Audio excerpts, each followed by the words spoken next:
A good personality fit for this career field would definitely be someone with an A-type personality. You're going to be challenged on a daily basis, and I believe that it takes that A-type personality to overcome those challenges and take charge and make things happen. You have to be a go-getter. You have to be able to think by yourself and be driven.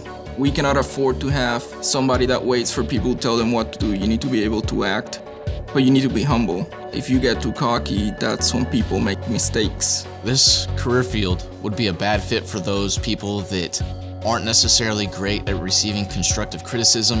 They can't be told something that they're doing wrong and can't adjust to that so that they can fix it. I've always wanted to be in the Air Force. I've always wanted to be in aviation since I was a young kid. Being on a flight line, the sounds, the smells, the sights of just being in the air is more comfortable than driving in my own car to work sometimes, and it's a lot faster.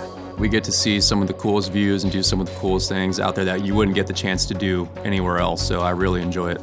It's definitely something that can grow on you, and you don't realize how much you like it until you're already in it and you're like, wow, this is amazing. Not everyone gets to do this. Compartmentalizing your emotions within this career field can be very important because you will see things that might shock you. You could be involved in something that might shock you.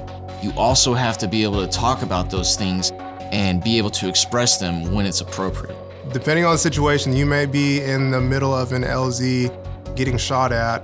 Now is not the time to start crying and thinking about your family and whatnot. You need to get the mission done.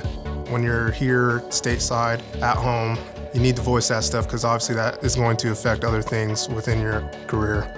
There's too many things going on in the aircraft and the battle space around you, and if you can't compartmentalize those emotions, then you're only going to fall behind and you're going to be a detriment to the mission. This career field would definitely be bad for someone who is risk adverse because flying is inherently dangerous as it is, and the type of flying that we do is even more dangerous.